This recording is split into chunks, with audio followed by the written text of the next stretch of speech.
주말 사이 여야 대선 후보들 각자 생활 밀착형 정책을 발표하면서 본격적으로 정책 경쟁에 들어간 모습입니다. 관련 소식 남영희 더불어민주당 선대위 대변인, 박정하 국민의힘 선대위 공보수석 부단장과 이야기 나눠보겠습니다. 안녕하세요. 안녕하세요. 네, 안녕하세요. 부단장님께서 지난주에 이번 주 오셨을 때 이게 전자 붙는 건 아니야 걱정을 하셨는데 역시 그래도 또 능력이 있으신 분이라 계속 공보단 유지가 되는 것 같습니다. 아니요, 일단은 네. 이제 공보단은 유지가 되는 걸로 어제 주식도가 나왔는데요. 네. 인선에 대해서는 조금 기다려 봐야 되고요. 여전히 그냥 당협위원장 당원으로서 선거에 조력하고 있습니다. 네. 그리고 저희 방송 이렇게 나오시면서 열심히 이렇게 운동하고 계시니까 계속 유지가 되지 않을까 싶습니다. 네. 참고로 우스갯소리를 일단 먼저 말씀을 좀 드렸고요. 먼저 여론조사 결과를 좀 한번 살펴봐야 될 것 같아요. 관련된 그래픽을 좀 띄워주십시오. 네, 차기 대선 후보 지지도입니다. 지금 보시는 것은 한국사회여론연구소 여론조사 결과인데요. 민주당 이재명 후보가 37.6%, 윤석열 후보가 35.2%, 그리고 안철수 후보가 15.1%를 기록을 했습니다. 다음 그래픽 보여주시죠. 네, 이건 MBC가 의뢰한 코리아 리서치 여론조사 결과인데 이재명 후보 37.1%, 윤석열 후보 30.5%, 안철수 후보는 13.6%를 기록했고요. 심상정 후보는 4%를 기록했습니다. 다음 그래픽도 보여주시죠. 네, 이건 오마이뉴스 리얼미터 여론조사 결과입니다. 이재명 후보 40.1%, 윤석열 후보 34.1%, 안철수 후보가 11.1%를 기록을 했습니다. 저희가 최근 나온 여론조사를 쭉 한번 보여드렸는데 공통적인 특징이 있습니다. 일단 여론조사 기관 그리고 기간 등에 따라서 또 조사 방법도 있겠고요. 수치는 좀 차이가 있지만 일단 이재명 후보의 우세가 전반적으로 나타나고 있고 윤석열 후보가 상대적으로 열세를 보이고 있는데 눈에 띄는 부분은 지금 안철수 후보가 두 자릿수를 지금 기록을 했다라는 점이거든요. 어떻게 보십니까, 대변인께서는? 지난주까지도 국민의힘 선대위 네 분이 굉장히 홍역을 치르지 않았습니까? 네. 그 반사이익을 확실히 받으신 것 같고요. 전체적인 흐름에서 이재명 후보의 일정 부분도 조금 안철수 후보로 이동했다라는 설도 좀 제가 확인이 되는 부분이 있습니다. 이런 과정들을 보면 새로운 후보에 대한 기대감들이 조금 작용하고 있다라는 생각이 들거든요. 근데 이것은 제가 볼 때 이 흐름이 이번 주 새롭게 나오는 여론조사에 어떻게 반영이 되는가에 따라서 안철수 후보가 10%대 이상을 계속하게 고착을 하는지 안 하는지는 그 여부는 조금 더 지켜봐야 될 것 같고요. 네. 지금 상황만 보면 국민의힘 네 분이 이제 수습되는 상황에 접어들었으니까 조금 더 안정적인 그런 지표들이 나올 것이라는 생각이 들면서 이재명 후보의 지지율이 이 40%대를 완전하게 돌파하지 못하는 부분이 저희는 좀 뼈아프고 아쉽긴 합니다. 이 부분을 어떻게 더 앞으로 나아갈 수 있는 방향으로 만들어낼지에 대한 고민이 깊어지는 부분이죠. 네, 어떻게 보십니까? 주로 말씀 주셨는데 이제 세 가지 특징이 다 있는 것 같아요. 우선은 저희 윤석열 후보는 당 내홍 이런 문제 때문에 그 하락세가 아직 반등하지 못하고 있는 게 좀 확연히 나타나고 있는 거고 이건 시간이 좀 지나 봐야 되지 않을까 싶은 생각이고요. 이렇게 해서 실망했던 표가 이제 안철수 후보로 가면서 안철수 후보가 지난주 초반부터 좀 두 자릿수로 올라가고 안정적으로 한 15% 수준까지 좀 유지를 하고 있는 것 같습니다. 그리고 말씀 주신 것처럼 이재명 후보가 지난 12월부터 해서 1월 초까지 계속 굉장히 많은 노력을 했는데도 불구하고 30% 중후반을 좀 넘지 못하는 이런 특징들이 좀 지나가고 있어서요. 설 전까지의 이 지지율 변동 추이가 어떻게 변하느냐. 그리고 지나고 나면 사실은 2월 초부터 이제 동계올림픽도 좀 있잖아요. 그래서 설 전까지의 지지율이 그다음에 설 밥상에서 그러면 어떤 여론이 형성되는가가 이번 대선의 중요한 계기, 터닝 포인트가 되지 않을까 이렇게 전망을 해봅니다. 네, 지금 부단장님께서 터닝 포인트 말씀을 해주셨는데 지난주 국민의힘 되게 바쁘게 움직이지 않았습니까? 여러 갈등이 있었고 또 극적으로 봉합이 됐는데 관련해서 또 주목할 만한 여론조사 결과가 있어서 좀 띄워주시겠습니까? 리얼미터의 일별조사 결과입니다. 네, 보시는 것처럼 차기 대선 후보 지지도, 윤석열 후보의 지지도가 지난 6일이죠. 국민의힘 의총에서 극적으로 갈등이 이준석 대표와 윤석열 후보의 갈등이 봉합됐던 날 이후를 놓고 보시면 뭐 소폭이긴 하지만 조금 상승한 모습을 보여주고 있습니다. 일간 지표인데 이 부분에 대해서는 어떻게 생각하십니까, 대변인? 지금 저 지표만 보면 네. 이재명 후보의 지지도의 그 등락폭은 굉장히 뭐 미미하고 안정적이라고 보실 수 있을 것 네. 같습니다. 근데 국민의힘의 윤석열 후보의 경우에 좀 아직도 많이 출렁인다. 그리고 오늘 발표된 것도 생각보다 많이 회복한 부분이 또 있거든요. 이런 식으로 등락폭이 굉장히 크다는 것은 제가 볼 때 안정적인 지지율을 아직 그러니까 받고 있지 못한 부분들이 있어서 네. 이 부분은 제가 볼 때 굉장히 조심스러운 부분이 아닌가 싶습니다. 앞으로 그 윤석열 후보의 행보나 국민의힘 선대위의 행보가 어떻게 되느냐에 따라서 이 지지율은 굉장히 출렁거릴 것이다. 그에 반해서 이재명 후보는 지금 계속해서 정책 행보를 하고 있거든요.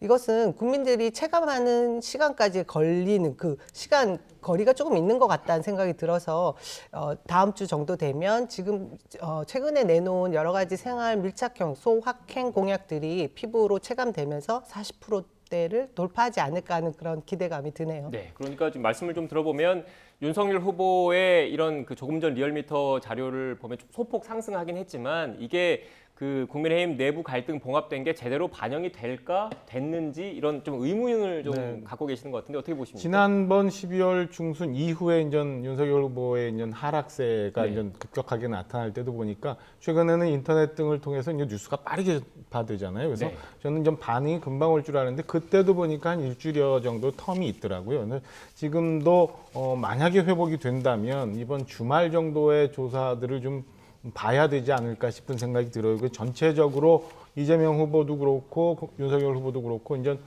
정책 대결 양상으로 선거전이 크게 변하고 있고 지난주 이후부터 이제 윤석열 후보는 특히나 선대위가 슬림화되면서 해체 이후에 메시지, 공약 이런 것들이 이제 많이 나오고 있는 상황이라 이번 주말쯤 가는 그 지지율 추이를 한번 봐야 전체 상황을 좀 저희가 이해할 수 있지 않을까라고 보여집니다. 네.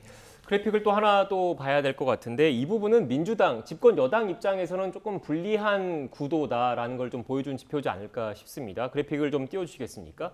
일단 차기 대선 성격에 대해서 물었습니다. 정권 교체를 위해서 야권 후보가 당선돼야 한다라고 응답하신 분이 50.8%, 정권 재창출을 해야 된다라고 응답하신 분은 36.2%를 기록했습니다. 한국사회여론연구소 여론조사 결과인데 결국 정권 교체론이 더 높은 거잖아요. 여당 입장에서는 불리한 그 지표라고 봐야 되는 거죠.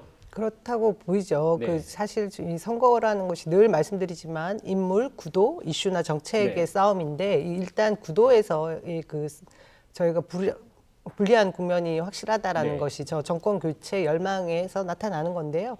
근데 제가 볼 때 어느 역대 정부든 사실 정권 교체를 해야 된다라는 게 정권 말기에 늘 있어온 정서라고 보면 될 것 같고요. 네. 지금은 조금 다른 국면인 것이 문재인 대통령에 대한 국정 지지율이 굉장히 높지 않습니까? 네. 40%를 늘 올라서는 그런 지지율을 저희가 확인하고 있는데요.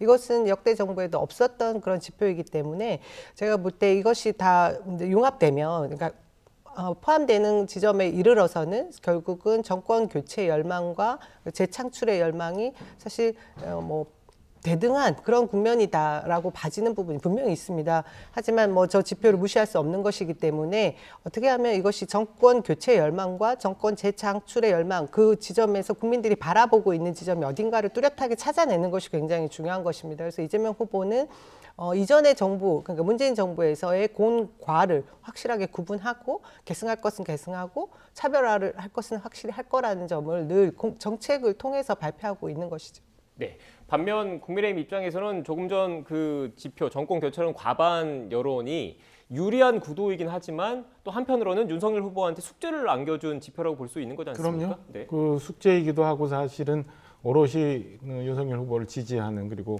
국민의힘 당원 여러분께는 죄송스러울 수밖에 네. 없는 상황이에요. 그러니까 그동안 정권 교체 지수가 높음에도 불구하고 후보 지지도가 거기에 못 미쳤던 거는 저희가 반성하고 쇄신해야 되는 모습이고 주목해서 볼 거는 사실은 그전 작년 연말 조사 같은 경우는 뭐 조사 방법에 따라 좀 다릅니다만은 정권이 교체돼야 된다라는 지수가 한 55%에서 60% 가까이 나왔습니다만은 이번 조사에는 이제 50% 간신히 넘는 거고 그다음에 정권이 유지돼야 된다라는 게 그 차이가 이제 16%포인트밖에 되지 않아서 이 역시 뭐 저희 당 내홍 그다음에 그동안에 선거 캠페인을 제대로 못한 것에 문제가 있지 않나라고 해서 반성을 합니다. 다만 윤석열 후보와 안철수 후보의 합이 여전히 이재명 후보가 받고 있는 지지도 그다음에 문재인 대통령의 지지도보다는 높은 상황으로 있기 때문에 여하이 앞으로 이제 남은 한 60여일 동안 이 국민적인 열망을 어떻게 받아들이고 이거를 어떻게 저희가 정리해 국민들께 말씀드리냐 이런 숙제는 여전히 남아 있는 상황입니다. 네, 지금 숙제가 남아 있다고 말씀하셔서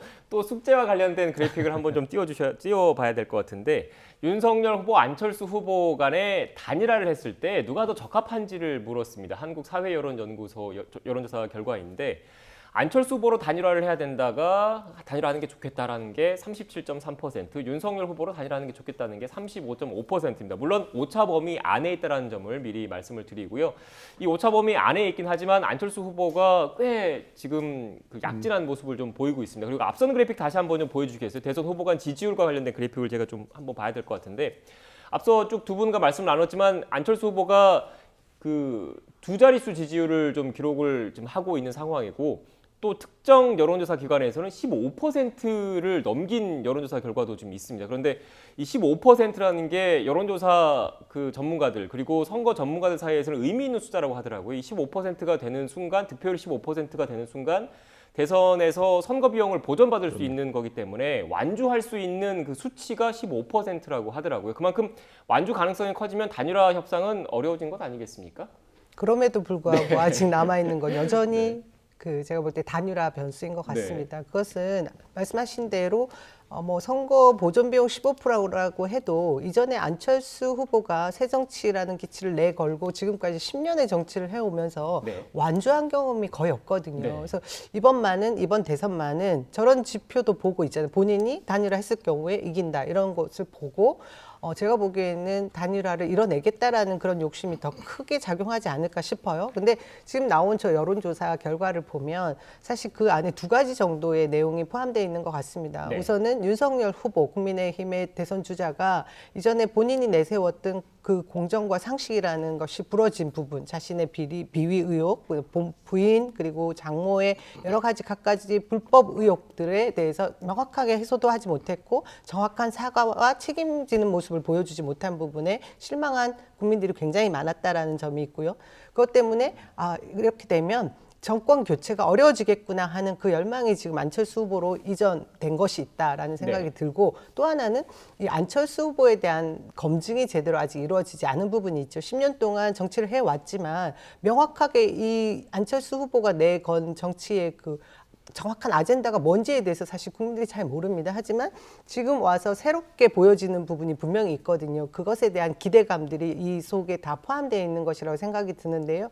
이것이 지금 2달 남은 기간 동안 국민의힘과 국민의당은 계속해서 단일화 의제를 내놓겠지만 국민들에게 미래를 위한 어떤 아젠다를 내놓느냐에 따라서 이것이 큰 변수로 작용할 수도 있을 것이고 그렇지 않고 정치 공학적이고 이합 집산적인 것으로 외면당할 수도 있다. 저는 그렇게 생각합니다. 네, 물론 지금 뭐 국민의힘도 그렇고 국민의당도 그렇고 단일화와 관련해서는 선을 확실하게 긋고 있습니다. 그렇지만 또 일각에서는 이런 얘기를 하더라고요. 단일화 협상이라는 게 결국 뭐 끝까지 완주한다고 해야지 이른바 협상력, 이른바 몸값이 높아지는데 지금 벌써 협상하겠다고 얘기하겠느냐라는 얘기들을 많이 하던데 어떻게 보십니까? 오롯이 저희 국민의힘과 윤석열 네. 후보가 그동안 선거운동을 제대로 못한 그래서 국민들이 실망한 결과라고 보고요. 네. 또 다시 한번 죄송하다는 말씀을 좀 드립니다. 지금 단일화 관련해서 지금 여론조사 나온 건 두 가지가 좀 봐야 될 텐데 첫째 하나는 지난주에 나왔던 조사들이 또 몇 개 있어요. 조사 기관 그다음에 방식에 따라 다 다를 테니까 더 절대적이라고는 할 수는 없습니다만은 그때에 비해서 지금 조금 소폭 그 차이가 줄어들었던 점이 하나 있고 그래서 윤석열 후보는 전반적으로 하락해서 반등을 이제 모색하는 국면이고 안철수 후보는 이제 실망했던 표들이 윤석열 후보로부터 실망했던 표들이 이제 모여서 글로 가 있는 상황이라 아마 지금 현재 조사는 당연히 이렇게 나오지 않을까라는 점 하나. 두 번째는 이게 이제 정권 교체 지수 앞서 저희가 좀 봤잖아요. 그렇기 때문에 이번 대선은 시간이 가면 갈수록 그다음에 선거일에 임박할수록 아마 양강 후보로 표가 좀 집중되는 현상이 보이지 않을까라는 생각입니다. 그래서 안철수 후보가 지금에 있는 지지율이 막판까지 유지가 된다 하더라도 실제 득표율하고는 좀 차이가 있지 않을까라는 생각이 들어요. 그래서 아까도 말씀드린 것처럼 설 전까지의 지지율 추이 그리고 2월 중순 공식 선거 운동이 이제 시작되는 시점에서의 세 분의 이제 후보들의 지지율 이런 걸 좀 봐야 되고요. 남영희 대변인 말씀 주신 것처럼 사실은 그리고 저희 자막 뉴스에서 이제 보고 있는 것처럼 현재 뭐 여의도 내에서 정치 공학적으로 무슨 공동정부 내지는 단일화 이런 것들은 전혀 저희 내부적으로는 생각지도 고려지도 않고 있다는 말씀 좀 보태드립니다. 알겠습니다. 제가 보기엔 상수로 작용하고 있는 것 같은데요. 예. 알겠습니다. 일단 뭐 고려하지 않는다고 하시니까 좀 지켜봐야 될 거예요. 결국 단일화든 뭐든 간에 결국 그 유권자의 표심이 어떤 방향으로 움직이느냐가 정치권을 또 움직이지 않을까라는 생각이 드는데 이른바 뭐 설 밥상 민심이라고 하잖아요. 조금 있으면 설이 다가오는데 설 전까지 지지율 추이가 어떻게 변화되는지를 좀 보고 또 향후 움직임도 분석을 해봐야 될 것 같습니다. 일단 여론조사 결과는 좀 지금까지 좀 정리를 해봤고 본격적으로 정책 이야기를 좀 나눠보려고 하는데 그 전에 관련된 영상을 먼저 보고 와야 될 것 같은데요. 영상이 준비가 됐습니까? 네, 영상을 먼저 보고 오겠습니다.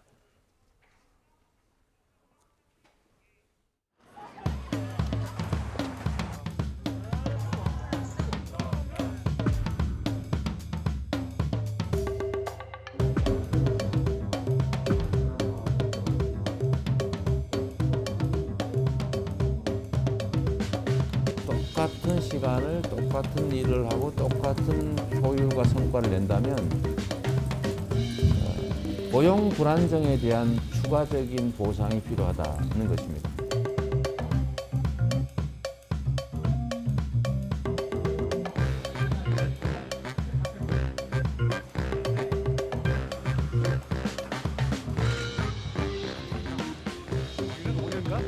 동교로 간다. 버스 환승에도 전기권을 사용할 수 있게 바꿔야죠.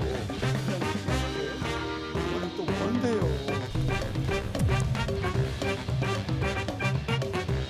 뭐든지 국가와 사회를 위해서 하는 일이라고 생각해 주시기 바랍니다.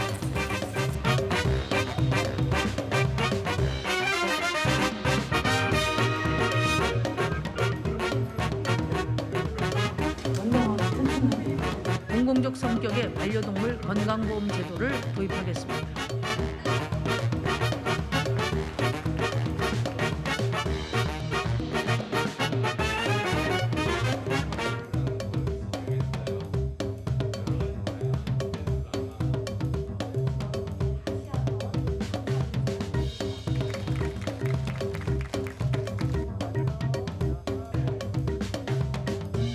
모든 후보들 가운데서 저 혼자 회사를 만들고 돈 벌어보고 직원들 월급 줘본 사람입니다.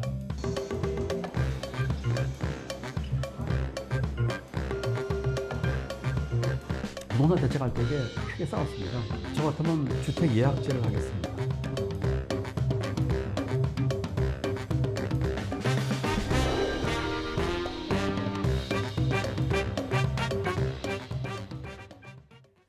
네, 대선 주요 후보들, 여야 주요 후보들의 정책을 저희가 좀 영상으로 정리를 했는데 뭐 세부 정책에 대해서는 저희가 잠시 뒤에 좀 집중적으로 좀 다뤄보긴 할 텐데 이렇게 정책 경쟁에 시동 거는 이유, 미래 비전으로 승부하겠다 이렇게 봐야 되는 겁니까? 실제로 국민들이 2022년 대선에서 어떤 부분을 보고 본인의 투표를 하겠느냐 이런 질문에 대해서 답을 한 부분을 보면 내 삶과 가장 밀접하게 도움이 되는 그런 후보에게 투표를 하겠다라는 그런 응답이 굉장히 높았다라는 어떤 질문지를 제가 답변 나온 것을 본 적이 있는데요. 지금 그런 점에서 최근에 지금 대선 국면은 아주 거대 담론과 달리 이 다변화된 사회에 답변하고 있는 그런 생활 밀착형 공약들이 사실 그 이재명 후보가 먼저 많이 제시를 했는데 위에 보니 뭐 국민의힘도 그렇고 지금 뭐 제3지대에 계신 그런 많은 후보들도 함께 동참하고 계신 모습인 것 같습니다. 저는 이것이 국민들이 정말 바라는 정치의 효능감이 아닌가 그런 생각을 합니다. 네. 앞서 또 그 윤석열 후보 관련된 영상도 나왔는데 이준석 대표도 영상에 나오고 윤석열 후보도 이렇게 활짝 웃는 모습이 있더라고요. 이제 갈등 봉합하고 본격적으로 정책 경쟁 시동 거는 겁니까? 그럼요. 뭐 다행이라고 생각해요. 1월 들어서부터 이제 여야 후보 모두 이제 정책에 대해서 제시를 하면서 네. 공적인 판단을 받고 있는데 저는 뭐 여야 후보 모두 재밌는 거는 생활 밀착형 정책에 대해서 많이 이제 그 고민들을 하고 계시는 점들이 보여져요. 그래서 트렌드가 과거 정책, 과거 이제 대선에서 봤던 게 메가 정책도 있습니다만은 이재명 후보는 소확행, 윤석열 후보는 이제 심쿵 뭐 이러면서 그리고 59초 쇼트 뭐 이런 식으로 해서 생활 밀착형 공약들이 많이 나와서 이게 이제 최근의 트렌드를 많이 반영하고 있는 거구나라는 생각이 듭니다. 그래서 지난주 선대위가 해산이 되고 그다음에 청년과의 대화를 통해서 국민의힘 윤석열 후보는 이제 단문 정책을 좀 많이 내세우면서 이 정책과 관련한 논쟁 그다음에 메시지 정리를 하고 있는 상황입니다. 네. 지금 또 저희 그 방송 보시는 시청자 여러분 중에서 그 신조어를 잘 모르시는 분들이 있을 것 같아서 소확행은 소소하지만 확실한 행복, 심쿵은 심장이 쿵할 정도로 감동적인 정책이라는 말씀이신 거죠? 알겠습니다. 세부적으로 정책을 하나하나 좀 짚어봐야 될 것 같아요. 먼저 관련된 대선 후보들, 유력 후보들의 녹취를 듣고 오겠습니다. 우리 병사들도 그 젊은 시기 자신의 또 헌신과 희생을 통해서 국방의 의무를 다 하고 있는 것이고 그 실질은 역시 국가에 자기의 그 노동력을 제공한다는 그 실질에 있어서는 큰 차이가 없기 때문에 이런 위중한 안보 현실을 감안했을 때에도 우리가 이 청년들에게 사회 다른 영역에서와 똑같은 최저임금 보장을 한다는 것이 그걸 하지 않는다는 것이 저는 지금 우리나라의 여러 그 현실에 비추어서 공정과 상식에 맞지 않는다라고 저는 보고 있습니다. 똑같은 시간을 똑같은 일을 하고 똑같은 효율과 성과를 낸다면 고용 불안정에 대한 추가적인 보상이 필요하다는 것입니다. 그렇게 해야 이제 사용자 입장에서도 지속적인 업무, 상시적 업무에 대해서는 비정규보다는 정규직을 쓰는 게 이익이 되겠죠. 꼭 가야 될 길이라고 생각하는데 우리 사회의 이 약자에게 더 가혹한 이런 문화와 시스템을 반드시 고쳐야 된다고 생각합니다. 네, 지금 녹취에서 윤석열 후보가 먼저 나왔기 때문에 관련된 질문을 먼저 좀 드릴게요. 지금 윤석열 후보 여성가족부 폐지에 이어서 지금 병사 월급 200만 원 공약을 발표했습니다. 지지율 약세를 좀 보이고 있는데 이른바 2030 남성들 이대남의 표심을 좀 자극해서 반등의 기회를 모색하겠다 이런 분석도 사실 내놓은 분들 계시던데 어떻습니까? 그런 해석도 있고 그런 비판이 있는데요. 저는 뭐 제가 볼 때는 그거는 곁가지라고 보여지고요. 논쟁을 위한 비판들 아닌가 싶은 생각인데 우선 여성가족부 폐지에 대해서는 그동안 여가부에 대한 논란이 많이 있었잖아요. 그러니까 그 박원순 시장이나 오거돈 시장 같은 경우에 있었을 때 여가부의 대응 그리고 윤미향 의원 등의 사건이 있었을 때 여가부의 대응 그리고 그동안 뭐 약자 그다음에 우리 지금 그 어려운 분들, 가족분들에 대한 대응 뭐 이런 것에 대해서 과연 여가부가 얼마나 대응 제대로 부처로서 기능을 하고 있느냐에 대한 문제점은 많았어요. 그래서 여가부가 지금 갖고 있는 예산이나 기능들을 사실은 뭐 좀 더 효율적으로 할 수 있는 방안들이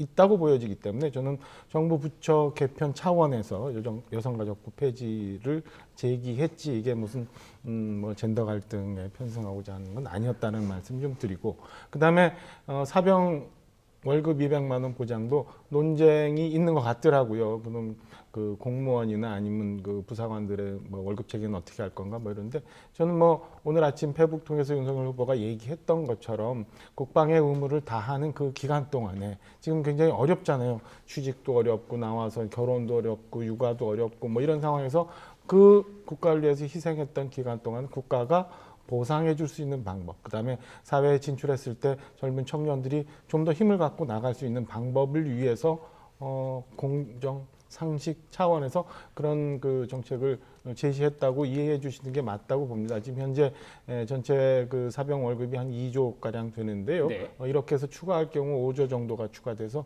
한 7조 정도 됩니다. 지금 뭐 금년도 예산 607조니까 충분히 뭐 염출할 수 있는 부분이고 그게 부담이 되지 않는 부분이라서 뭐 이런 부분에 대해서는 만약에 대선에서 승리하면 바로 그 즉시 시행하겠다는 게 윤석열 후보의 이 공약 제시 내용입니다. 네, 어떻게 보셨습니까? 저는 그 이대남, 젠더 이슈, 그런 갈등을 부추기는 공약이 아닌가라는 물음을 하셨을 때 아니라고 답은 하셨는데 그 지점을 불을 지르시고 싶어 하셨던 전략은 분명히 있었다고 생각이 듭니다. 왜냐하면 그 SNS에 단 그 몇 줄, 한 줄, 몇 글자 이렇게 나온 시점이 굉장히 중요한데요. 이재명 후보가 젠더 갈등이 될 수 있는 이 부분에 대한 해법을 제시하기 위해서 그 유튜브 채널에 출연한다는 소식이 전해지니까 곧바로 갑자기 그 윤석열 후보가 이전에 양성가족부인가 이렇게 개선안을 내놓으셨다가 갑자기 여가부 폐지라는 그 7글자를 내놓으신 거거든요. 그러면서 그 국민의힘 선대위가 봉합을 하면서 이준석 대표가 내놓은 비단 주머니에 나온 것을 그대로 하고 있지 않나 해서 오늘 우리 최고위에는 그런 말도 나왔습니다. 대표단에서 나온 얘기인데요. 이준석 대표의 아바타냐 이런 얘기가 나올 정도로 그것과 또 연계되는 것이 바로 제가 볼 때는 병사 월급에 200만 원 이 얘기도 어떤 설명도 전혀 없습니다. 그냥 그 단줄만 써져 있는 그 모습들을 보고 윤석열 후보가 어떤 설명을 깊이 해야 되는 위치에 있음에도 불구하고 그것을 내놓지 않는 것이 제가 볼 때는 좀 심각한 문제고 이 정책에 관한 진정성이 전달이 될 것인가. 그냥 이대남들과 그 집에서 나간 토끼들을 잡기 위한 전략적인 그냥 그런 하나의 방편이 아니었던가 이런 거에 대한 의구심을 여전히 남게 하는 것이고요. 그리고 저는 그 병사 월급 200만 원에 있어서는 이재명 후보가 이전에 지난해 말이었죠. 12월 24일 날 스마트 강군에 대한 혁신안을 얘기하면서 이미 제안했던 사안인데 그 당시에는 국민의힘 부대변인이 엄청나게 그 우리 이재명 후보의 공약에 대해서 포퓰리즘 정책이다. 재원은 어떻게 마련할 것이며 모든 것을 그런 식으로 해결한다라고 비난을 했거든요. 근데 지금에 와서 여가부 폐지도 그렇고 지금 병사 월급 200만 원도 그렇고 제가 볼 때는 매번 국민의힘에서 이재명 후보가 말바꾸기를 한다고 공격을 해왔는데 제가 볼 때는 굉장히 심각한 말바꾸기 태도를 보여줬다. 그 지점에서 진정성이 느껴지지 않는다. 그런 생각이 듭니다. 말씀하시면서 두 가지 정도 그냥 팩트 체크 차원에서 말씀드리려고 했는데 하나가 늘었네요. 우선은 저 여가부 폐지 관련해서는 지난 경선 때부터 이미 윤석열 후보가 얘기해 왔던 건이라 이게 무슨 말씀하신 것처럼 그 이재명 후보의 유튜브 채널 출연과는 관계가 없다는 말씀 하나.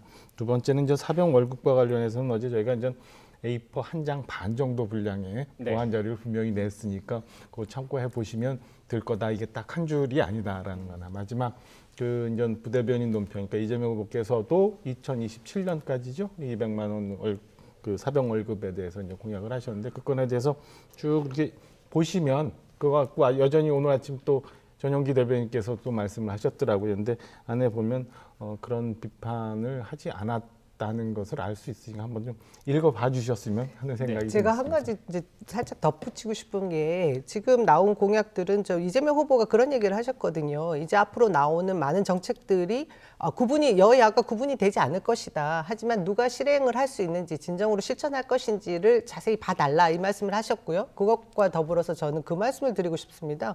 그 여가부 폐지에 대한 그 SNS 한 줄이 나간 뒤에 윤석열 후보가 그런 말씀을 하셨어요. 앞으로 이것이 이제 혼란이 한다 안 한다 개선한다 이런 식의 내용이 논란이 되고 나니까 본인 입으로 나가지 않은 말에 대해서는 앞으로 믿지 말아달라는 얘기를 또 하셨어요. 지금 말씀하신 대로 병사 월급 200만 원을 또 논평 자료로 나온 걸 보면 이건 또 윤석열 후보의 입을 통한 것이 아니니까 믿어도 되는 것인지 이런 혼란상이 있습니다. 지금 충분히 믿어도 된다는 말씀드리고요. 여가 폐지 관련해 갖고는 현장에서 수행했던 이제 대변인이 보충 성명을 하기 위해서 붙였던 것이 논란이 됐었는데요.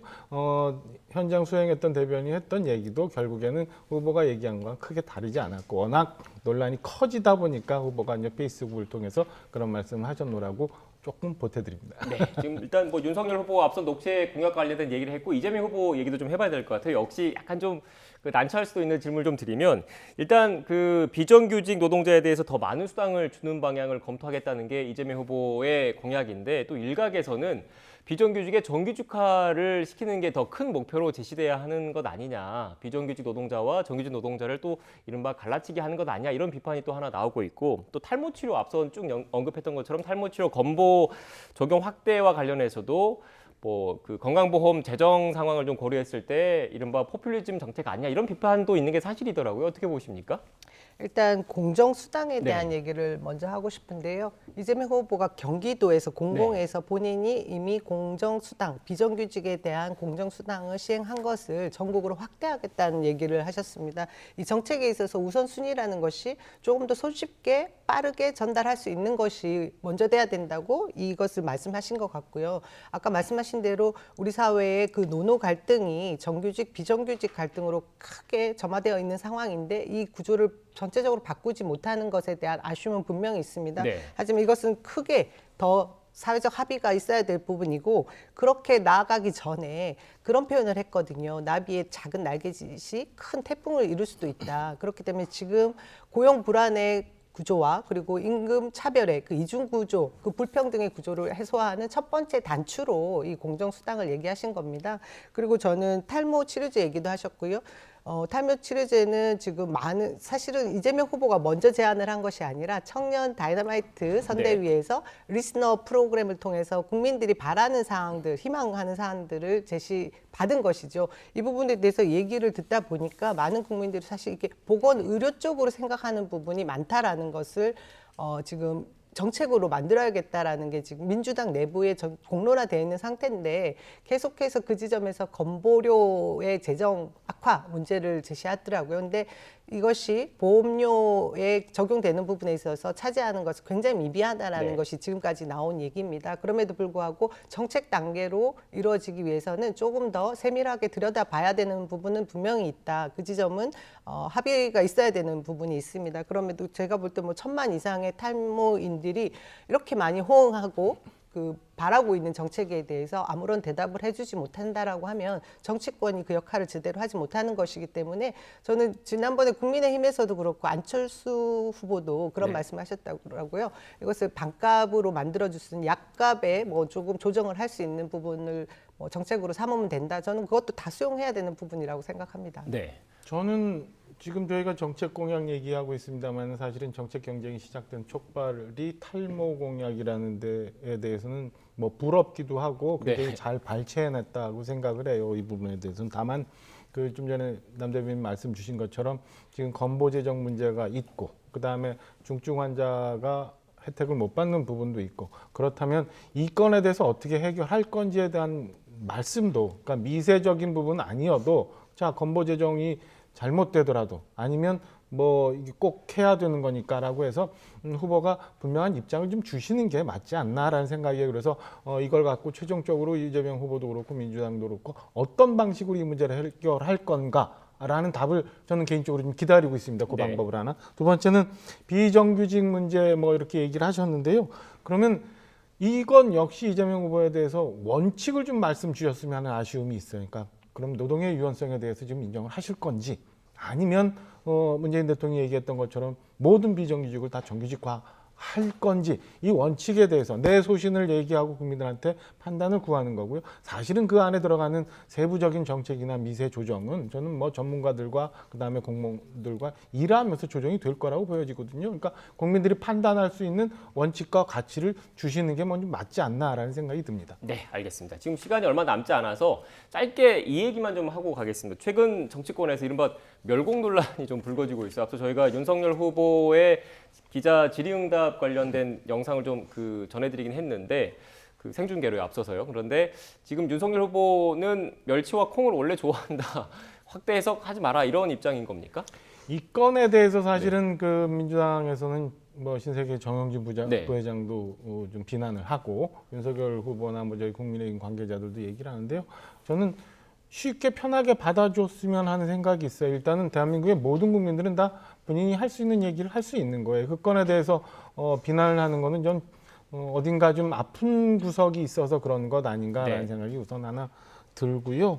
우리 보면은 옛날에 얼음 챌린지 같은 것도 많이 있잖아요. 그러니까 뭐 이런 각박한 선거 전 속에서 뭐 웃고 재밌게 넘어갈 수 있는 그런 부분이라고 이해하는 게 좋지, 이걸 너무 이념적으로 생각하는 거는 저는 어딘가 불편한 구석이 있어서 그런 것 아닌가라고 저는 생각을 합니다. 네. 저는 짧게 말씀드리면 이것은 메신저에 문제가 있는 것 같습니다. 다른 사람도 아니고 윤석열이라는 대선 주자 아니겠습니까? 이런 분이 지금 한가하게 그런 말씀처럼 뭐 SNS 놀이를 할 정도의 그런 여유가 있는 건 아닌 것 같은데요. 그 부분에 있어서 멸공이라는 단어가 주는 충격도 굉장히 큽니다. 이것이 네. 50년대, 60년대 우리나라에서 통용됐던 말이지만 이후에 주적이라는 것도 변화하고 있는 이 상황에 맞지 않는 단어인데요. 이것을 멸공과 자유라는 표현을 써가면서 그 국민의힘 선대위 관계자들이 계속해서 이어달리기를 하고 있는 게 뭐 재미있게 하시면 좋긴 하겠는데 바라보는 국민들은 굉장히 불편하고요. 그리고 지금 그럴 시기가 맞는지에 대해서 물어보지 않을 수 없습니다. 네. 뭐 더 하실 말은 없습니다. 네, 알겠습니다. 시간이 다 돼가지고요. 마무리 지어야 될 것 같습니다. 지금까지 남영희 더불어민주당 선대위 대변인, 박정아 국민의힘 선대위 공보수석 부단장과 전국 현안에 대한 이야기 나눴습니다. 오늘 말씀 고맙습니다.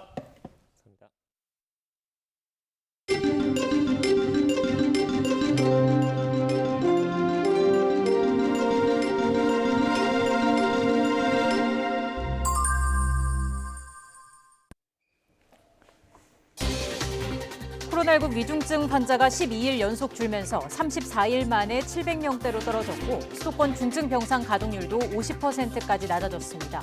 신규 확진자는 3,007명으로 일주일 전보다 100명 넘게 감소했습니다.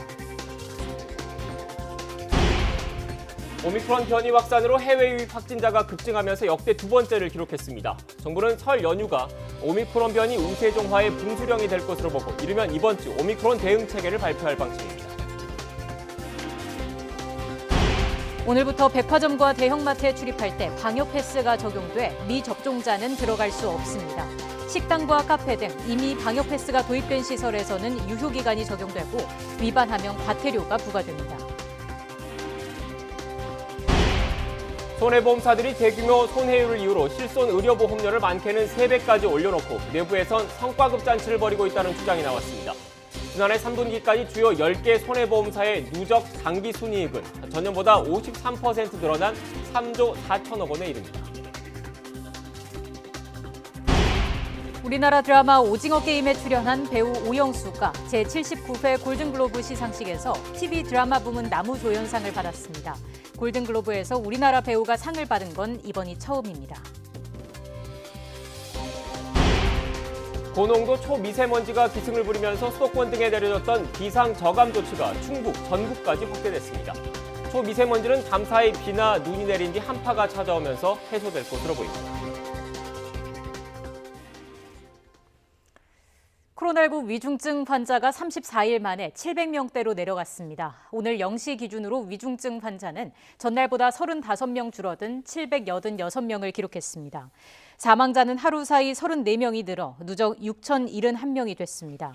신규 확진자는 전날보다 369명 감소한 3,007명으로 집계돼 나흘 연속 3,000명대를 이어갔습니다. 이 가운데 국내 발생이 2,768명, 해외 유입은 239명입니다. 해외 유입 확진자는 청해부대 확진자가 동시 입국한 지난해 7월 22일에 이어 역대 두 번째 규모로 오미크론 변이 확산에 따른 것으로 분석됩니다. 코로나19 확산세가 다소 주춤하고 위중증 환자 숫자도 감소세를 보이면서 수도권 중환자 병상 가동률이 50%대 초반으로 떨어져 안정세를 보이고 있습니다. 중앙사고수습본부 집계를 보면 어제 오후 5시 기준 수도권 중환자 전담 병상 가동률은 전날보다 0.1%포인트 낮아지면서 50.5%를 기록했습니다.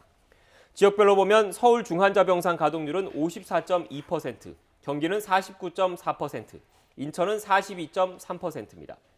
전국 중환자 병상 가동률도 47.6%로 전날보다 0.1%포인트 높아졌습니다. 코로나19 해외 유입 확진자 10명 가운데 7명은 오미크론 변이에 감염된 것으로 나타났습니다. 중앙방역대책본부는 어제 코로나 해외 유입 확진자가 236명으로 델타 변이가 유행하던 지난해 7월 21일 309명 이후 역대 두 번째로 많은 규모라고 밝혔습니다. 정부는 이달 말부터 다음 달 초까지 설 연휴가 오미크론 변이 우세종화의 분수령이 될 것으로 예측하면서 이르면 이번 주 오미크론 관련 대응 체계를 발표하겠다고 밝혔습니다. 권덕철 중앙재난안전대책본부 1차장은 중대본 회의 모두 발언에서 지난주 국내 오미크론 변이 검출률은 12.5%로 전주보다 증가했고 높은 전파력으로 1-2개월 이내에 우세종이 될 것이라는 예측이 있다면서 이같이 말했습니다. 권 1차장은 정부는 기존의 방역관리 체계와 의료 대응 체계를 오미크론에 맞춰 대비하고자 한다며 우세종화 전에는 검역, 진단검사, 역학조사 등 유입 확산 차단에 집중하고 우세종화 후에는 방역과 의료 체계를 즉시 전환하겠다고 밝혔습니다. 코로나19 백신 미접종자가 확진됐을 때 치료비를 개인이 부담하게 하는 방안에 대해 방역당국은 현재 검토하고 있지 않다고 선을 그었습니다. 손영래 중앙사고수습본부 사회전략반장은 미접종자에게 치료비와 검사비를 자가 부담시키는 조치에는 기본적으로 보수적으로 접근하고 있다며 이같이 밝혔습니다. 그러면서 외국처럼 접종을 강제화하거나 치료비나 검사비로 압박해 강제하는 건 미접종자를 차별하고 기본권을 제한한다는 논란이 있을 수 있다고 설명했습니다. 먹는 코로나19 치료제를 해외에서 직접 구매해 파는 업체가 등장해 당국이 단속에 나섰습니다. 식품의약품안전처는 미국 머크사의 코로나19 치료제 몰누피라비르의 이름을 붙인 약품 2종류를 인터넷에서 판매하는 업체를 발견해 방송통신심의위원회에 해당 사이트의 접속 차단을 요청했다고 밝혔습니다. 식약처는 이 업체가 파는 약품이 몰누피라비르의 정식 복제약인지는 아직 확인되지 않았다며 다만 정식 복제약이 맞는다고 해도 국내에서 사용 승인을 받지 않아 사고 파는 것은 불법이라고 강조했습니다. 방역 패스 논란이 계속되는 가운데 오늘부터 대형 마트나 백화점 등 2,000곳에도 방역 패스가 적용됩니다. 정부는 다만 현장 혼란을 최소화하기 위해 오는 16일까지 일주일간의 계도 기간을 두기로 했습니다. QR코드 확인을 하지 않는 소규모 점포나 슈퍼마켓, 편의점 등은 방역패스 대상에서 제외됐습니다. 지난 3일 시행된 방역패스 유효기간의 계도기간이 종료되면서 오늘부터는 접종 완료 이후 180일이 지났는데도 추가 접종을 하지 않으면 접종 완료자로 인정받지 못하게 됩니다. 방역지침 위반에 대한 제재도 이루어집니다. 방역패스 없이 적용시설을 이용하다 적발되면 이용자는 10만 원의 과태료를 부과받고 시설 운영자는 위반 횟수에 따라 최고 300만 원의 과태료와 함께 영업 정지 처분을 받게 됩니다. 정부가 선지급 후 정산 방식으로 지급하기로 한 코로나19 손실보상금 신청이 모레부터 시작됩니다. 앞서 예고한 대로 55만 업체에 500만 원씩 지급됩니다. 보도에 이강진 기자입니다. 지난달 정부가 예고한 손실보상 선지급 금융 프로그램이 시행됩니다. 지난해 4분기에 입은 손실과 올해 1분기에 예상되는 손실을 250만 원씩 산정해 500만 원을 먼저 지급합니다. 대상은 지난달 6일부터 영업시간 제한 조치 영향을 받은 소상공인과 소기업 55만 곳입니다. 선지급금에 대해서는 손실이 확정되기 전까지 무이자가 적용됩니다. 확정 이후 차감하고 남은 잔액은 연 1% 저금리로 5년 동안 나눠서 상환할 수 있습니다. 만약 500만 원을 먼저 받았는데 손실이 300만 원으로 확정됐다면 나머지 200만 원은 월 이자 1,660원을 내면서 5년 안에 갚으면 되는 겁니다. 신용 점수, 보증 한도, 세금 체납, 금융 연체 등에 대한 심사 없이 손실보상 대상 여부만 확인되면 신청 후 3영업일 이내에 지급됩니다. 신청 첫 닷새가는 업체 대표의 주민등록번호 출생연도 끝자리 순서대로 진행되고 소상공인 정책자금 홈페이지를 통해서 접수하면 됩니다. 이번 선지급 외에 시설 인원 제한 업체 등 추가 대상자들은 다음 달 중순까지 선정해 1분기 선지급금 250만 원을 지원받게 됩니다. YTN 이강진입니다. 미국에서 오미크론 확산으로 감염자가 급증하면서 코로나19 누적 확진자가 6천만 명에 육박했습니다. 입원과 사망도 늘면서 의료 시스템에 압박을 주기 시작했는데 주 정부들은 긴급하지 않은 수술을 중단하거나 방위군을 투입해서 대응에 나섰습니다. 워싱턴 강태욱 특파원입니다. 미국에서 인구가 가장 많은 LA 카운티에 있는 유명 해변인 롱비치의 한 검사소입니다. And I've been standing up here for 3 hours now. 가족과 친구 등 주변에서 감염자가 쏟아져 나오니 검사를 받으려는 시민이 급증하고 있는 겁니다. A lot of family members have been tested positive. Some of which I was spending with New Year's Eve, and a lot of friends as well. 실제 LA 카운티에서는 지난 일주일 동안 20만 명이 넘는 확진자가 쏟아져 나왔습니다. 코로나 대유행 이래 최다 기록입니다. The surge is incredible. I kind of anticipated there to be a surge after Thanksgiving, but I don't think anyone was prepared for the amount of people that we've seen, and we're talking record number of tests. 뉴욕 타임스는 일주일 하루 평균 신규 확진자가 8일 기준 65만여 명에 이르렀다고 집계했습니다. 2주 전보다 2배 이상 급증했습니다. 누적 환자는 5,980만여 명으로 6천만 명에 육박했습니다. 입원 환자도 2주 전보다 78% 늘었고 지난주 초 오히려 줄었던 사망자도 12% 늘면서 증가하기 시작했습니다. 감염자 확산은 결국 입원 증가 등 의료체계 부담으로 이어질 것이라는 보건 전문가들의 경고가 현실화하고 있는 셈입니다. 뉴욕주는 최소 2주 동안 비필수 수술을 중단하라고 관내 병원에 지시했습니다.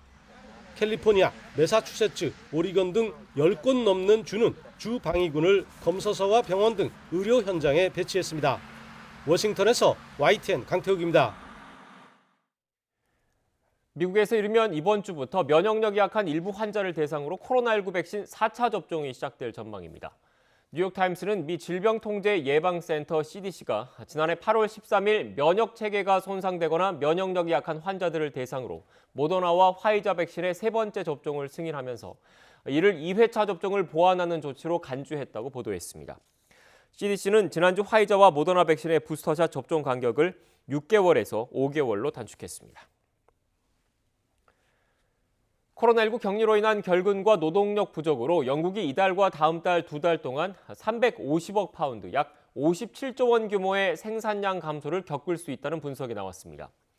영국 싱크탱크 경제경영연구소는 지난달부터 도입된 방역 조치의 영향으로 결근율이 25%에 이를 것을 고려해 이 같은 전망치를 내놨습니다.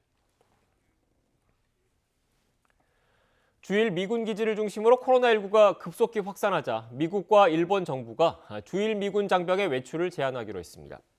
주둔 조건 등을 담은 주일 미군 지휘협정의 운용을 협의하는 미일 합동위원회는 성명을 통해 필수적인 활동을 제외하고 미군 관계자의 기지 밖 외출을 오늘부터 14일 동안 제한한다고 발표했습니다. 이런 조치는 오키나와현과 야마구치현 등의 미군 기지에서 집단 감염이 발생한 뒤 지역사회로 감염이 확산해 해당 지역을 포함해 히로시마까지 준 긴급 사태가 적용된 뒤 나온 것입니다. 소방관 3명이 순직한 평택 물류창고 화재와 관련해 경찰과 소방 등 관계기관이 오늘 합동 감식에 들어갔습니다. 경기 남부경찰청과 경기소방본부, 국립과학수사연구원 등 관계기관 관계자 40여 명은 오늘 오전 10시 50분쯤부터 합동 감식을 시작했습니다. 합동 감식반은 불이 시작된 물류창고 1층을 중심으로 조사를 진행하며 정확한 화재 원인 등을 파악할 계획입니다. 대장동 개발 특혜 의혹을 수사하는 검찰이 남욱, 정영학 씨의 과거 동업자 관련 수사를 경찰에 넘긴 것으로 확인됐습니다. 서울중앙지검 전담수사팀은 위례자산관리의 대주주인 정모 씨의 공갈, 협박 혐의 사건을 지난달 28일 경기 남부경찰청에 이송했다고 밝혔습니다. 정 씨는 대장동 사업 초반 남욱 변호사, 정영학 회계사와 동업한 인물로 동업 당시인 지난 2013년 유동규 전 성남도시개발공사 기획본부장에게 사업 편의를 봐달라는 대가로 뇌물 3억 5,200만 원을 함께 건넨 것으로 지목됐습니다. 또 자신에게 150억 원을 주지 않으면 유동규 전 본부장에게 뇌물을 건넨 사실을 폭로하겠다면서 남 변호사와 정 회계사에게 150억 원을 요구해 120억 원을 받았고 받지 못한 30억 원을 달라면서 정 회계사를 상대로 소송 중입니다. 지난해 연말정산 환급액이 1인당 평균 64만 원 지급된 것으로 나타났습니다. 국세청 국세통계 포털을 보면 2020년 귀속 근로소득 연말정산 결과 1,345만여 명에게 8조 5천억 원가량이 환급돼 1인당 평균 63만 6천 원꼴로 지급됐습니다. 연말정산 환급액 1인당 평균은 지난 2015년 귀속분 40만 원대에서 꾸준히 늘어나 2019년 귀속분부터는 60만 원을 넘겼습니다.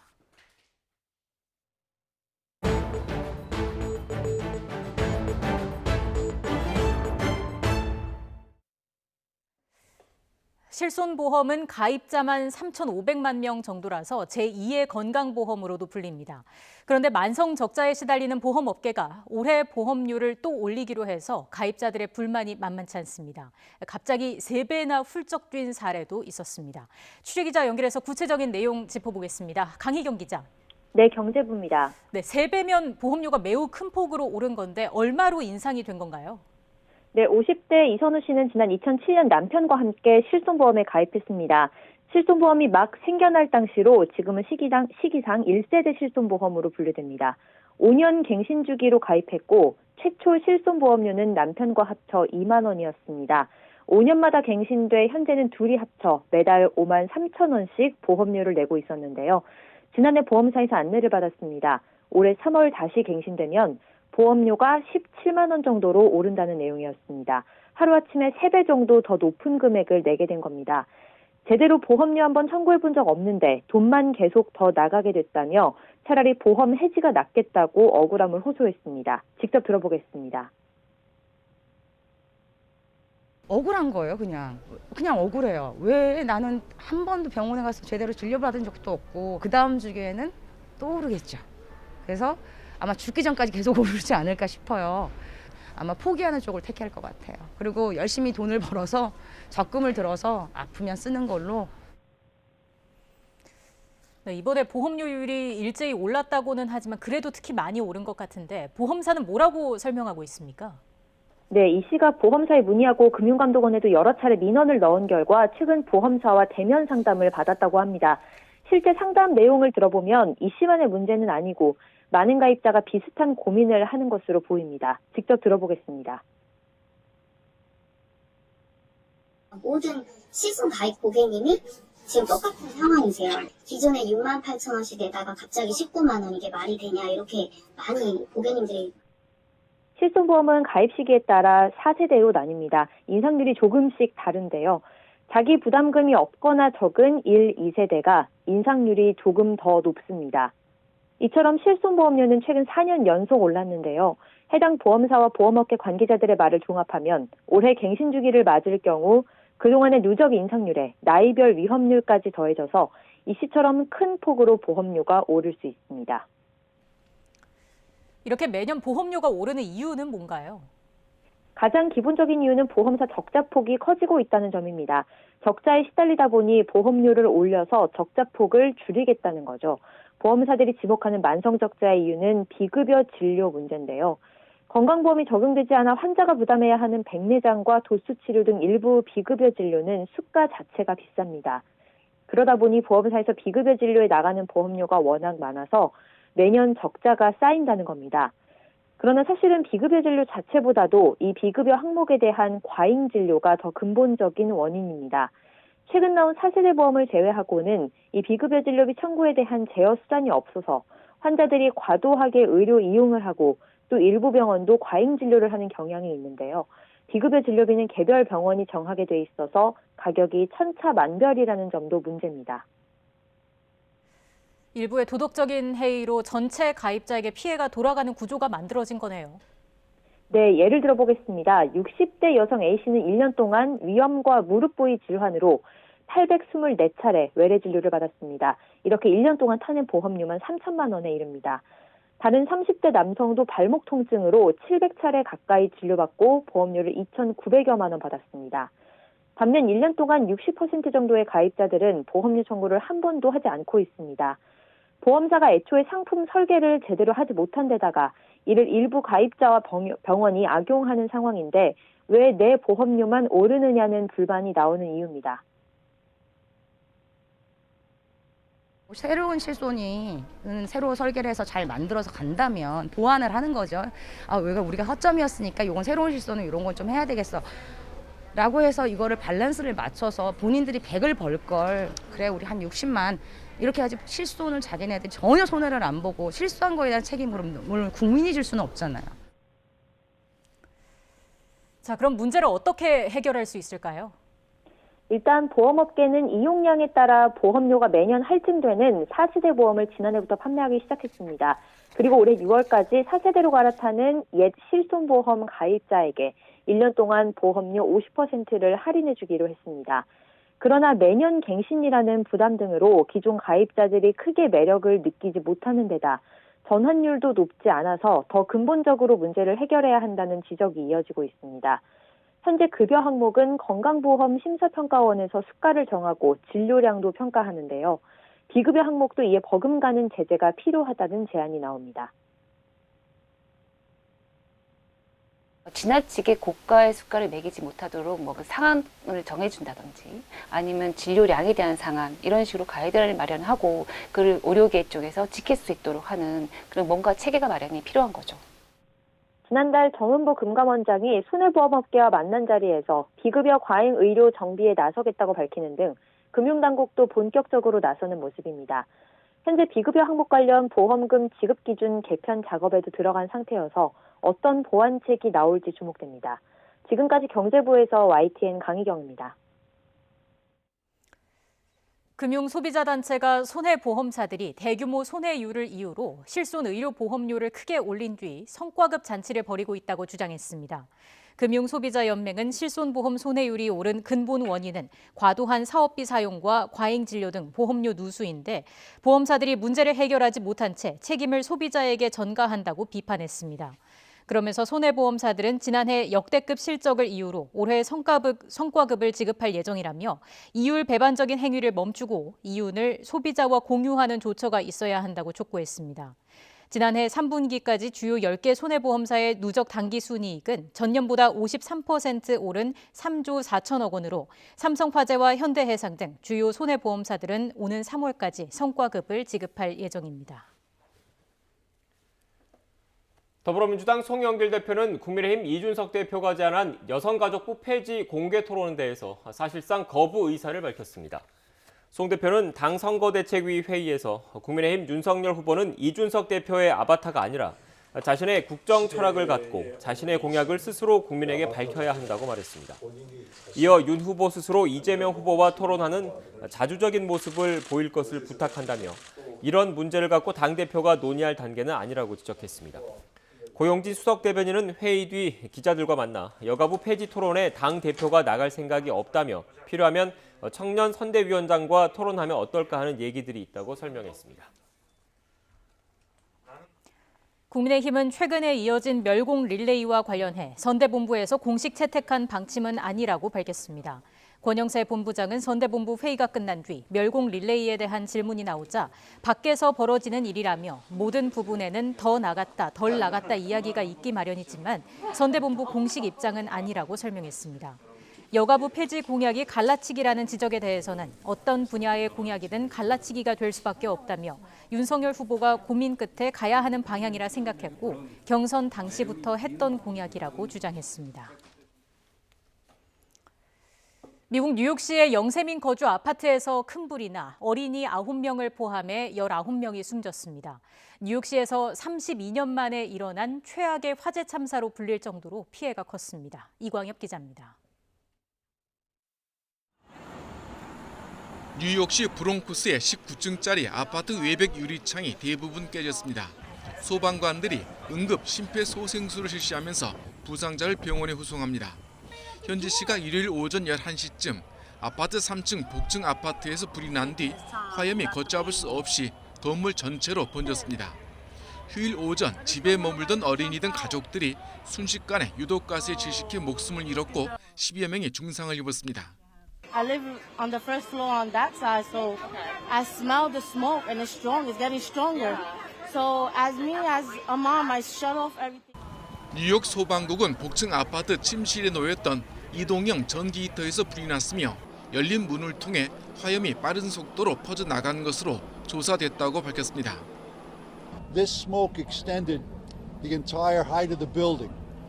Completely unusual. Members found victims on every floor in stairwells and were taking them out in cardiac and respiratory arrest. 이번 화재의 사상자 규모는 지난 1990년 클럽 화재 이후 뉴욕에서 30여 년 만에 최악으로 여겨집니다. The impact of this fire is going to really bring a level of just pain and despair in our city.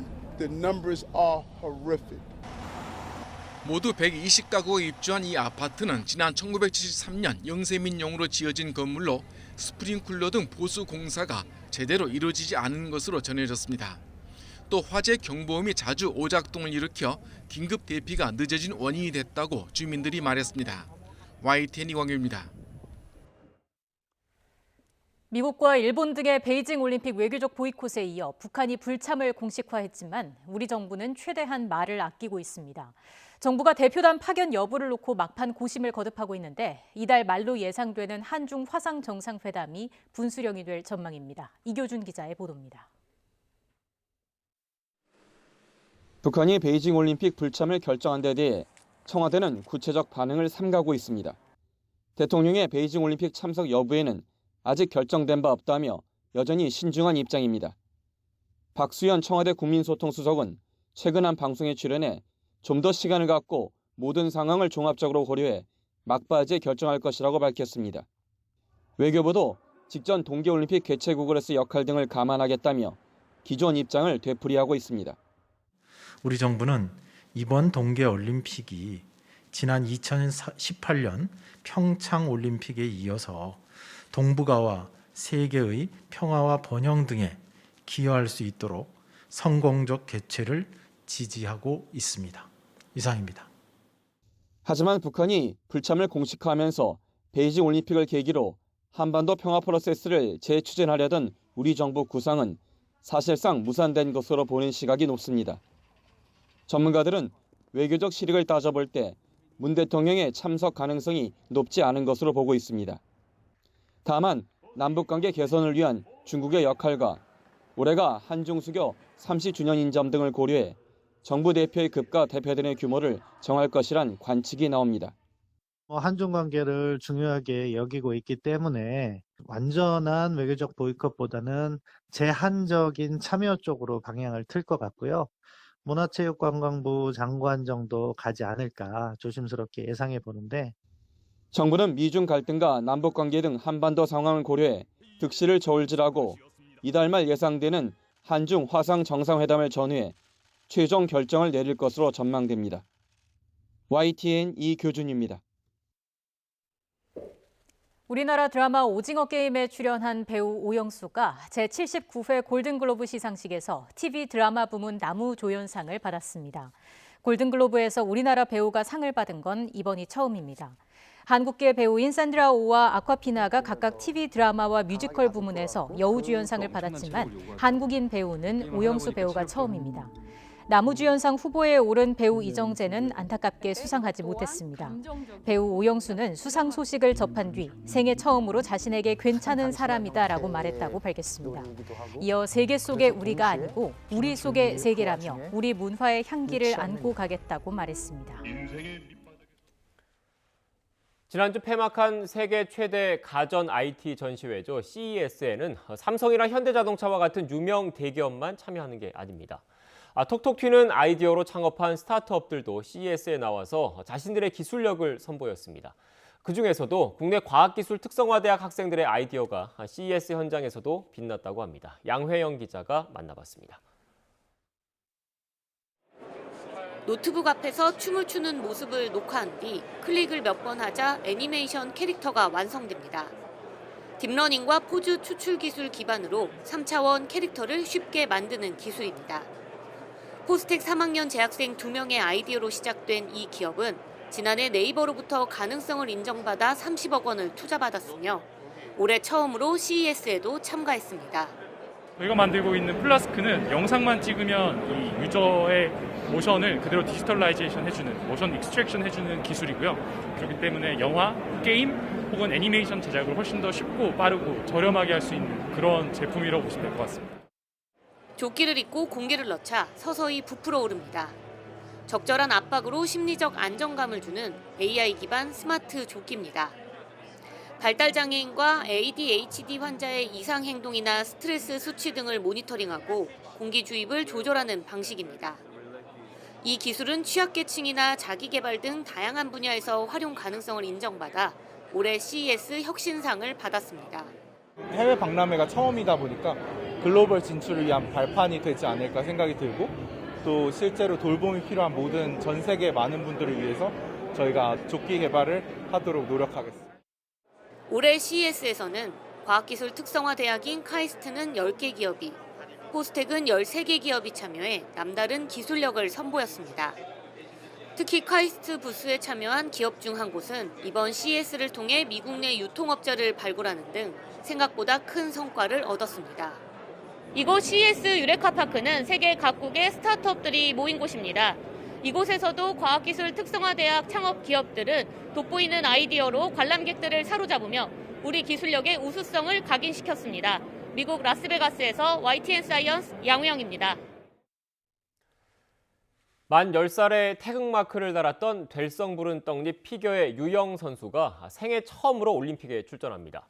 출사표대로 베이징 시상대에서 중국어로 소감을 밝힐 수 있을까요? 조은지 기자입니다. 피겨 요정 유영의 프리스케이팅 연기입니다. 필살기 트리플 악셀로 깔끔하게 포문을 열더니 익숙한 레미제라블 음악에 맞춰 4분 10초 드라마를 촘촘하게 채웠습니다. 평창 선발전 땐 우승하고도 나이 제한에 걸려 출전을 못했던 유영은 두 차례 선발전에서 쇼트와 프리 모두 압도적인 1등에 오르며 이변 없이 베이징 티켓을 쥐었습니다. 저의 첫 올림픽이 정말 믿기지 않지만 어렸을 때부터 꿈꿔왔던 자리만큼 그만큼 더 열심히 준비해서 좋은 모습 보여드렸으면 좋겠습니다. 유영은 김연아 키즈의 선두주자입니다. 지난 2013년 싱가포르에서 한국으로 피겨 유학을 왔고 이듬해 만 10살 7개월 나이에 최연소 국가대표에 발탁되더니 종합선수권 최연소 우승, 김연아 이후 첫 200점 돌파 등 줄줄이 새 역사를 썼습니다. 지난 2016년 YTN 생방송에 출연해선 떨리는 기색도 없이 당당한 포부도 밝혔습니다. 연아 언니처럼 메달 따는 게 꿈이에요. 속으로 할 수 있다라고 생각하고 들어가서 그러면은 프로그램 할 때는 그냥 웃음이 사라지지 않아요. 유영은 그랑프리 대회와 유스올림픽 등 굵직한 대회에서 꼬박꼬박 메달을 걸었는데 생애 첫 올림픽에서도 시상대를 꿈꿉니다. 베이징에서 좋은 성적을 거두고 중국어로 소감을 밝히겠다는 과거 출사표는 지금도 유효합니다. 워낙 오래돼서 많이 까먹었지만 그래도 자기소개는 할 수는 있어요. 자기소개나 이런 짧은 멘트들은 준비할 생각입니다. 유영은 다음 주 4대륙 선수권 대회에서 실전 감각도 끌어올리고 메달 경쟁력도 시험할 계획입니다. YTN 조은지입니다.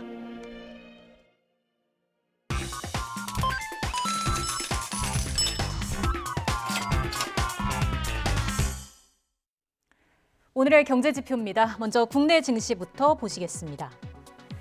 외국인과 기관의 매도세에 약세를 보이는 코스피, 이 시각 현재 2,920선까지 밀려났습니다. 조기 양적 기준 긴축 여파에 전 거래일 미국 증시가 일제히 하락한 점이 국내 증시에 부담이 되는 모습입니다.